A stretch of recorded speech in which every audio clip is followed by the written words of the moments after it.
आज 3 लोकसभा मतदारसंघाचं विधानसभा वाईज बैठका झाल्यात। सगळे पदाधिकारी मग कुठची पदं रिक्त आहेत, काय आहेत, येणारे SIR या सर्वांवर चर्चा झाली आणि पुढचं काय कसं आंदोलन करायचं वगैरे हे सगळे विषयांवर चर्चा झाली। आता जास्ती माहिती देत नाही, नाहीतर बैठक बाहेरच घ्यायला लागली असती। तुमचे काही खासदार स्वतंत्र गट तयार करण्याच्या तयारीत आहेत। दिल्लीत संजय राऊत देखील अचानक गेलेला आहे आणि तुमचे एक खासदार आज प्रतापराव जाधव यांची देखील त्यांनी भेट घेतली आहे। मला वाटतं आपण अफवांवर विश्वास ठेवू नका। उद्धव साहेब आणि मी आम्ही एक पथ्य पाळलेलं आहे की जे आमच्या सोबत असतात त्यांच्यावर आम्ही अंधविश्वास ठेवतो। काही लोक अंधभक्त असतात, आम्ही अंधविश्वास ठेवणारे लोक आहोत। सगळे जे काही निवडून आलेले आहेत खासदार आपण पाहिलं असेल 2024च्या लाटेमध्ये उद्धव साहेब प्रत्येक मतदारसंघात गेलेले आहेत। आम्ही असू, पवार साहेब असतील, हे सगळेच आम्ही प्रचार करून लोकांनी हे ना मशालीवर जिंकून आणलेलं आहे। महत्त्वाची गोष्ट म्हणजे कालच्या आमच्या बैठकीमध्ये आपण पाहिलं असेल सगळेच लोक काही तिथे उपस्थित होते, काही ऑनलाईन उपस्थित होते आणि हे सगळे लोकांनी विश्वास ठेवून मतदान केलेलं आहे आणि सगळे सोबत आहे। फक्त आदेश पाळला तुम्ही ऑनलाईन कुठून आलं याचा अर्थ त्यांची चलबिचल चालू आहे। अरे पण ऑनलाईन येणं चुकीचं काय? जर कोणाचा त्रास असेल ओमराजेंशी काल आमचं बोलणं झालं। ओमराजेंनी ते होते ना ऑनलाईन होते, त्यांचं म्हणणं असं होतं की मुलाला ऍडमिट हो, केलं खासदार बरोबर गेलो नाही, पण ती नाराज नाहीये। मग बाकीचे खासदार काल रात्री आमची जी जिल्हा प्रमुखांची झूम कॉल झाला त्याच्यात सगळे होते।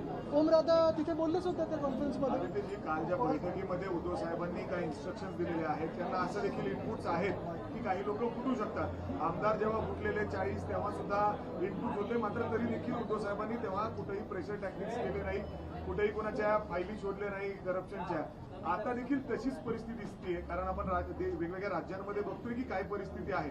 अनेक खासदार दिसत आहेत। एक महत्वाचं आहे, आपण काय करतात एक तृणमूल काँग्रेसबद्दल पाहिलं असेल 20 खासदारांनी वेगळा गट फॉर्म करण्याचा प्रयत्न केलेला आहे। ही सगळी एहसान फरामोश लोक आहेत, जिंकले ममता दिदींच्या नावावर आणि आता लगेच सरकार बदलल्यानंतर टुपुक उड्या मारून पळतात। एक महत्वाची गोष्ट आहे की आमची केस जवळपास आता 4-4.5 वर्ष चालू आहे।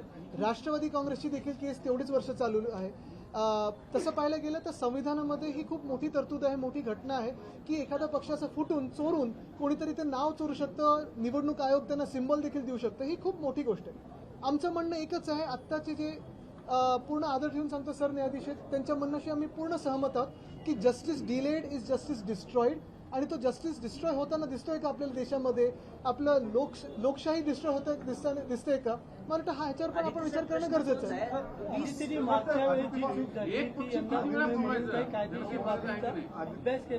मला वाटतं मागच्या वेळी जी चूक झाली आपण पाहत असाल, रिव्हरफ्रंट डेव्हलपमेंटचा प्रोजेक्ट जो होता तो आपण विश्वास ठेवून लोकांनी पुढे जाऊ दिला, आता ती चूक दिसते। तर आता रिव्हरफ्रंट डेव्हलपमेंटवर आता आमची चर्चा झाली। एम्प्रेस गार्डनमध्ये घुसण्याचा प्रयत्न आहे त्याच्यावर आमची चर्चा झाली, बेताल टेकडीवर आमची चर्चा झाली, हे सगळं आहे। मला वाटतं आपण एका विषयावर जास्ती चिकटून न राहता, ऐका ना मला तर बोलू दे, पूर्ण तर करू द्या।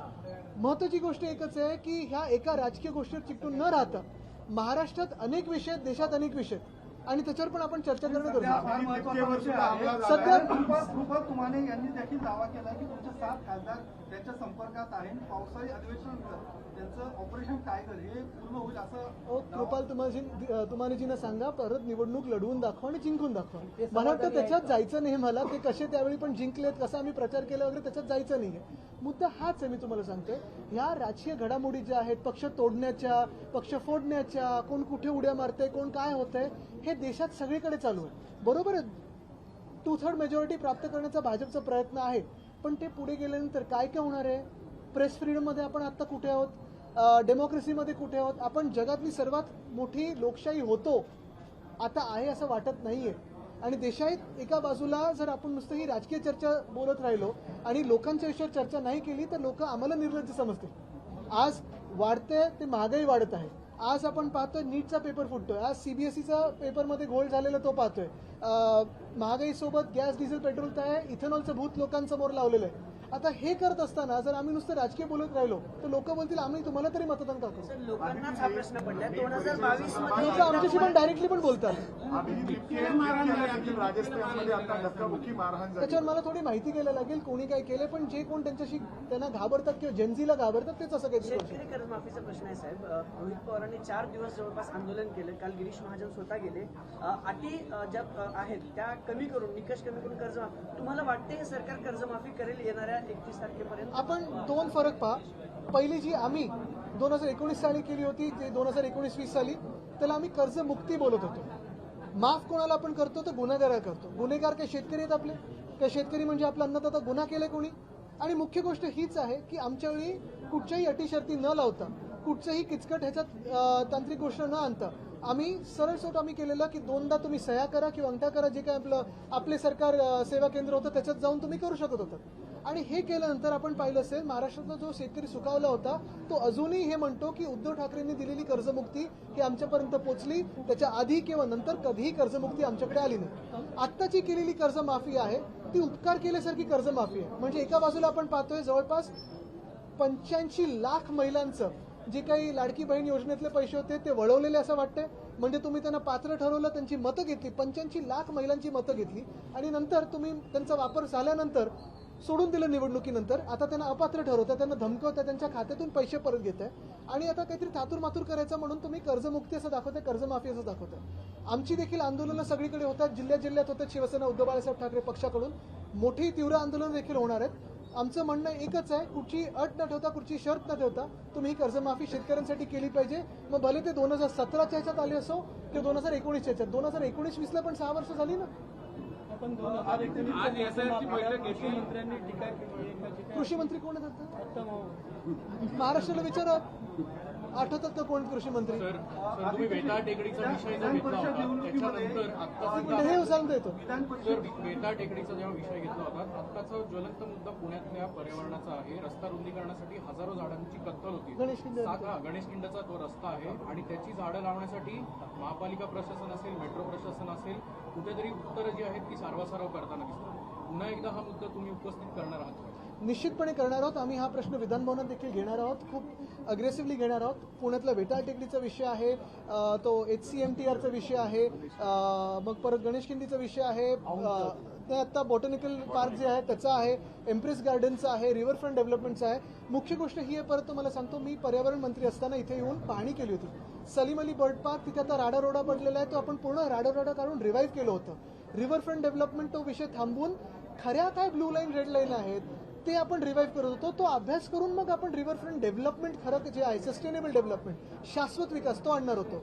तसंच वेताळ टेकडीला मी पूर्णपणे स्थगित केलं होतं आणि सरकार असो किंवा नसो त्या विषयाला आम्ही चिकाटीने घेऊन, जिद्दीने घेऊन लढत आहोत. आता पुढे हे जे काही विषय गणेशखिंडीचा असेल किंवा आतापर्यंत गेल्या 4 वर्षामध्ये किंवा गेल्या 10 वर्षामध्ये जेवढे काही मोठे प्रकल्प आलेले आहेत ह्याचं एफॉरेस्टेशन कुठे झालंय का, ट्रान्सप्लांट झालं असेल तर ती स्कॅम झालाय की खरोखर ट्रान्सप्लांटेशन झालंय हे पण माहिती घेणं गरजेचं आहे. साहेब, पुण्यावर पाणी कपातीचं संकट हो, आहे. बहुत- पाणी खूप कपातीचं भयानक आहे. संकट आहे पुण्यावर. आजपासून 1 दिवसाआड पाणी आहे. जलसंपदा मंत्री सांगतात की 21 ऑगस्ट पर्यंत पुरेल इतकं राज्यात पाणी आहे, धरणसाठा आहे. मग घोडं कुठं अडते आता दोन्ही गोष्टी बघा तुम्ही. एका बाजूला सरकार आपल्याला सांगतं विजेचा पण सरप्लस आहे, नेट सरप्लस आहे, पण लोड शेडिंग तर चालू आहे, ट्रिपिंग चालू आहे. दुसऱ्या बाजूला आता हे जे काही सांगतात की ऑगस्ट पर्यंत पाणी पुरेल असं एवढं पाणी आहे, पण आता पुण्यात 1 दिवस आड म्हणजे कदाचित इथेनॉलला जास्ती पाणी देतील अशी भीती वाटायला लागली, कारण इथेनॉल आता 100% फाईल साईन झाली. पण मुख्य गोष्ट ही आहे की कदाचित सरकार आज रात्री येऊन 8 वाजता तुम्हाला आश्वासित करेल की पुरेसं पाणी आणि पुरेसं वीज हे तुम्हाला 2047च्या साली 100% मिळेल. पण एकच मी तुम्हाला परत एकदा एका महत्वाच्या विषयावर आणतो, मग विधान परिषद येतो. तुम्ही पाहिलं असेल विधान परिषदेत घाणेरडं राजकारण झालं, जिल्हा परिषदेत असेल किंवा आता जे काही चालू आहे, परत पक्ष फोडण्याचं राजकारण असेल, खासदार आमदार फोडण्याचं असेल, नगरसेवक असेल, हे सगळं एका बाजूला भाजप जेव्हा ह्याच्यात व्यस्त आहे, सगळे सत्ताधारी पक्ष व्यस्त आहेत. पाण्याचा विषय असेल, जो पुण्यासारख्या शहरामध्ये जर 1 दिवस आड पाणी यायला लागलं तर कोण इथे उद्योगधंदे करायला येणार, कोण इथे गुंतवणूक करायला येणार, कुठचा IT पार्क येणार आहे, हा जरा विचार करावा. याच विधान तुम्ही जसं आता भाजप हे सगळं राजकारण करते, मात्र तुमच्याच महाविकास आघाडीतले घटक पक्ष शरद पवार गटाच्या उमेदवारांनी इथे माघार घेतली. त्यावरून तुमचे शहर प्रमुख म्हटले की आमच्या पाठीत खंजीर खूप असतात आणि आता महाविकास आघाडीतून बाहेर पडण्याची वेळ आलेली आहे. बघा तुम्हाला सांगतो, असं अनेक ठिकाणी आमच्याकडे जसं कोकणात देखील एकाला आम्ही हकलपट्टी केली, आम्हाला दिसलं सरळ त्यांनी पैसे घेतले असतील किंवा नसतील, पण त्यांनी माघार घेतली. जे लढायलाच तयार नाही आहेत ते सोबत राहून काय करायचं, म्हणून त्यांची हकालपट्टी आम्ही केली. पण महत्वाची गोष्ट पुन्हा एकदा सांगतो तुम्हाला, आम्ही पूर्ण प्रयत्न करत आहोत लोकांचे विषय घेऊन. सगळी आंदोलनं असतील, मग ज्युडिशियल ऍक्टिव्हिझम असेल, मग इव्हन अधिवेशनात आता भांडण्याचं असेल, सगळी आंदोलन वगैरे करतो. पण पुन्हा एकदा सरकार आणि सत्ताधारी पक्ष कधीतरी राजकारणाच्या पलीकडे जाऊन जे जनतेचे खरोखर प्रश्न आहेत ते सोडवणार आहेत का? आदित्यजी, उद्धव साहेबांनी एक मिनिट.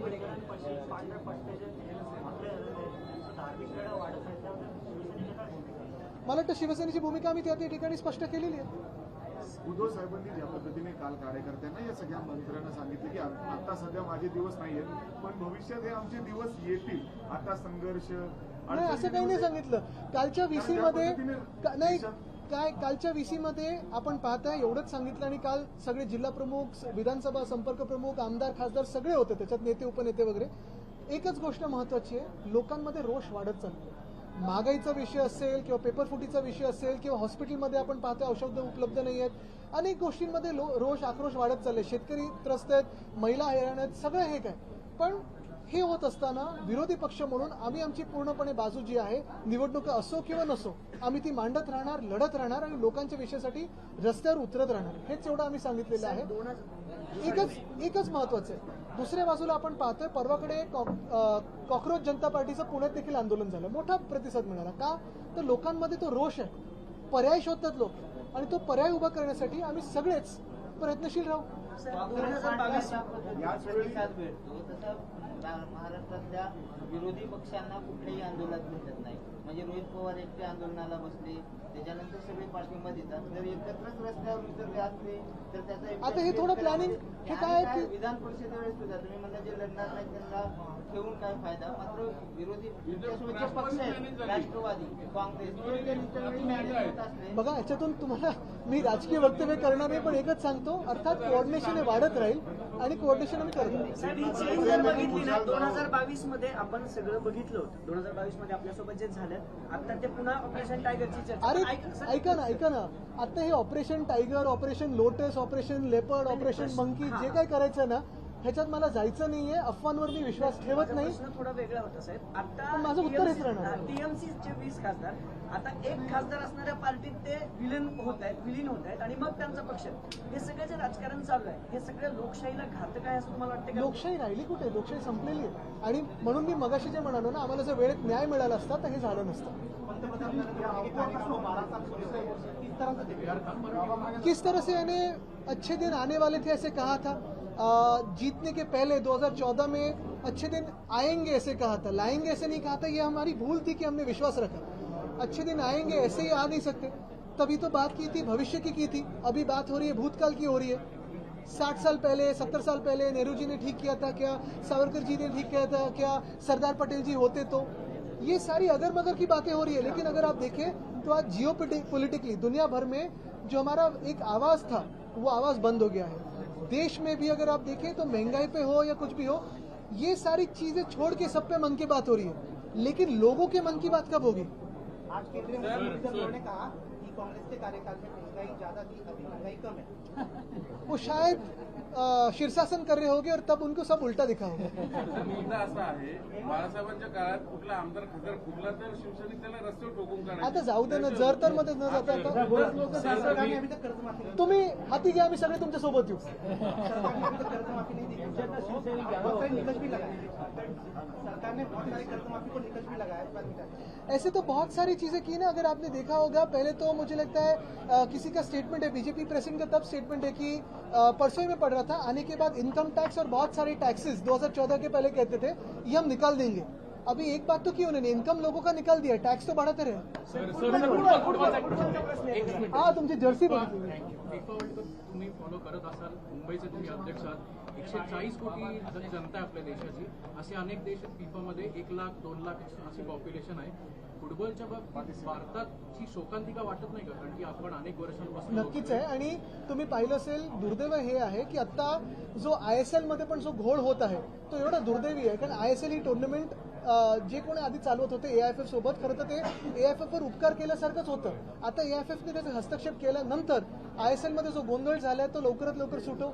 व्हर्टिकल मोबिलिटी जी आहे, ISL असेल, मग प्रीमियर आपलं हे जो लीग आहे इंडियन लीग वगैरे, हे सगळं आय लीग तो नीट व्हावा ही इच्छा आहेच. आणि आम्ही जे काही प्रयत्न करतो, दुसऱ्या बाजूने सरकारकडून पण मोकळी मैदानं ही वाढावीत. मुंबईमध्ये तर आम्ही जे मध्ये आंदोलन केलं, 3 रिक्रिएशन ग्राउंड, त्याच्यात एक फुटबॉलचं अधिकृत ग्राउंड, ते बिल्डरच्या घशात घालत होते. त्याच्यात मी आंदोलन केलं, आम्ही सगळ्यांनी केलं, ते वाचवू शकलो.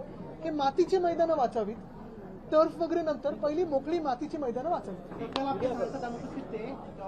उपस्थित थे सारे, आप अफवाहों पे ना जाए, मीडिया पे भरोसा मत कीजिए।